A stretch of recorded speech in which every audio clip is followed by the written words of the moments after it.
Bonjour à tous, c'est Robin de Jumpstart Studio. Aujourd'hui, on va faire un petit tour d'horizon de notre matériel et de nos nouveaux bureaux.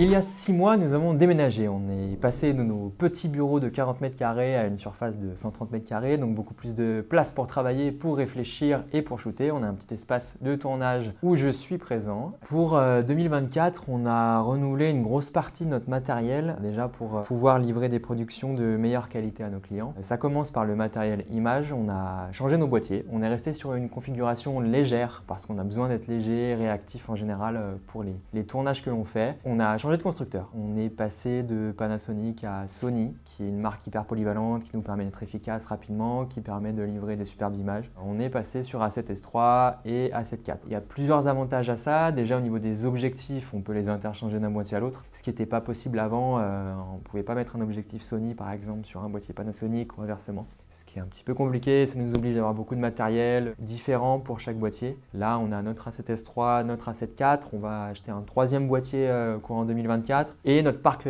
objectif n'est pas dépendant d'un seul boîtier. On peut l'utiliser sur tous les boîtiers, donc c'est assez pratique pour s'organiser si jamais on a plusieurs tournages en simultané. Deuxième avantage d'être chez un seul constructeur, ça va être pour l'uniformisation des images. Quand on a plusieurs constructeurs, on a des images qui sont un petit peu différentes, donc ça demande de les uniformiser en post-production, en étalonnage, ce qui demande un petit peu de temps. Donc là, au moins, on a une image qui est similaire sur tous nos boîtiers, tous nos capteurs. Nos boîtiers précédents étaient des micro 4 tiers. Nos boîtiers actuels sont des full frame. C'est un peu technique, mais globalement, c'est des boîtiers qui sont beaucoup plus sensibles, ce qui nous permet de filmer sans trop de problèmes en basse lumière. Deuxième avantage des boîtiers Sony, en particulier de la A7S3, c'est qu'on va avoir une très bonne dynamique. On est proche des 15 diaph en log sur la A7S3, qui nous permet de filmer des scènes très exposées, très claires et très sombres dans la même image et de conserver toutes les infos, de garder des informations dans les zones claires comme dans les zones sombres. Sur d'autres types de boîtiers ou lorsqu'on ne tourne pas en log, on va avoir du mal à garder ces informations quand il y a une grande différence d'exposition. Toutes ces caractéristiques techniques, elles sont importantes dans le choix du matériel et même lorsqu'on est en tournage, on va influer sur toutes ces caractéristiques, la manière dont on va régler notre caméra,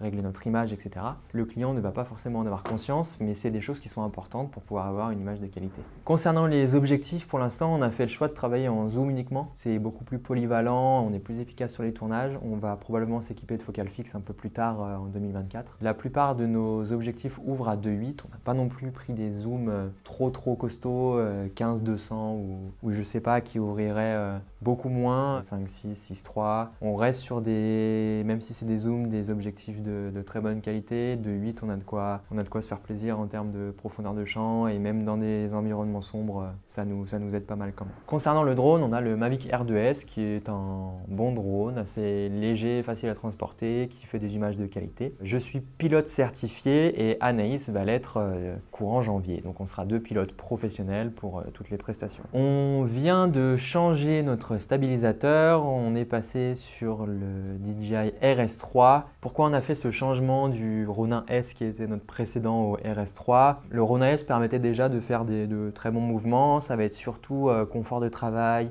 ergonomie, facilité d'utilisation, confort d'utilisation. Il y a une poignée par exemple qu'on rajoute qui va nous permettre de diviser un petit peu le poids du stabilisateur sur nos 2 bras. Il va pouvoir se bloquer lorsqu'on ne l'utilise pas, donc c'est beaucoup plus facile lorsqu'on se déplace. On n'a pas tout le setup, tous les axes qui bougent dans tous les sens, c'est bien propre, bien fixe. C'est des petites choses, mais sur un confort quotidien, ça fait beaucoup et ça améliore aussi la qualité de nos images à terme. Concernant le son, on est resté sur le même matériel que l'année dernière, donc c'est les micros qu'on est en train d'utiliser actuellement. On est resté sur ces micros-là, on en a 3, ils sont de qualité, on en est très content, donc on va attendre un petit peu avant d'investir dans du matériel de qualité supérieure. Ceux-là sont déjà très bien. On a pour objectif de développer une typologie de vidéos un petit peu différente sur 2024, c'est les documentaires. On aimerait bien réaliser des formats plus longs que ce qu'on fait d'habitude, un petit peu plus construits avec une narration, des formats qui peuvent aller de 10 minutes, 20 minutes, 30 minutes, voire plus. On va pouvoir aller chercher des scènes un peu plus naturelles où on n'a pas forcément l'opportunité d'équiper tout le monde de micro-cravates. C'est pour ça qu'on va devoir équiper nos caméras d'un système son qui va être différent, d'un micro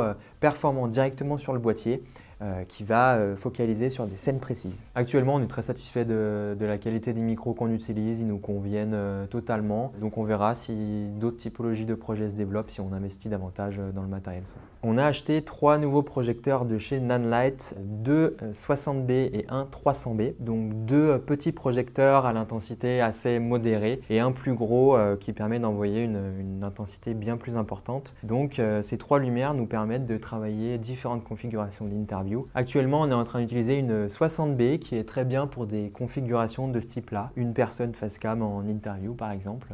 On va pouvoir positionner une petite lumière qui est relativement légère à transporter, qui va plutôt bien lorsqu'on est en déplacement et qui permet quand même de travailler une jolie lumière dans une configuration d'interview. Donc ça, c'est des projecteurs qu'on n'avait pas l'année dernière. On avait des petits panneaux LED qui faisaient le taf, mais on avait beaucoup moins de possibilités et le matériel n'était pas de qualité. La différence entre les 2 projecteurs, ça va être la puissance. Sur le 60B, on est beaucoup moins puissant que sur le 300B. On a des modèles qui sont encore plus puissants. Mais nous, on n'a pas du tout l'utilité. Le 300B est déjà bien suffisant pour nous. Il ne me semble pas qu'on l'ait poussé à 100% déjà sur un tournage. Mais ensuite, on va avoir des accessoires qu'on va pouvoir positionner sur les lumières. Une boule chinoise qui va nous permettre de faire une lumière assez diffuse pour éclairer une scène. On va avoir différentes diffusions plus ou moins marquées. Un accessoire qui est utilisé ici qui s'appelle un nid d'abeille, qui va nous permettre de focaliser la lumière. Voilà, c'est le cas. Le fond est assez sombre, la lumière est focalisée sur moi grâce notamment à cet accessoire qui est le nid d'abeille. On va avoir aussi plusieurs pavotubes. On a 4 pavotubes, 2 petits, 2 longs, qui nous permettent de créer des ambiances colorées par exemple. On voit un derrière moi. La petite lumière un peu violette. C'est un pavotube. Dans nos nouveaux bureaux, on a la chance d'avoir un espace studio où on peut faire différents types de shooting pour nous ou pour nos clients. On peut moduler l'espace un petit peu comme on veut. Derrière moi, là, on est en train d'utiliser un fond noir, mais on peut mettre du fond blanc, du fond vert selon ce qu'on a envie de faire. On a un petit peu d'espace aussi pour moduler pour des configs d'interview ou autres shooting avec nos différentes lumières. Donc ça, c'est assez agréable de pouvoir travailler directement à l'intérieur de nos bureaux. On a un espace ouvert où on travaille tous à côté. On est tous au même endroit. Concernant le pôle vidéo, on a notre petit îlot où on est tous à côté. Donc c'est assez pratique pour travailler ensemble. Et on a une salle de réunion fermée où on peut tranquillement faire nos réunions, passer nos appels, etc. Sans être dérangé. Donc voilà, on a fait le tour des locaux, du nouveau matériel. Donc on a quand même bien progressé sur ces 2 dernières années. Donc on verra où ça nous emmène sur 2024.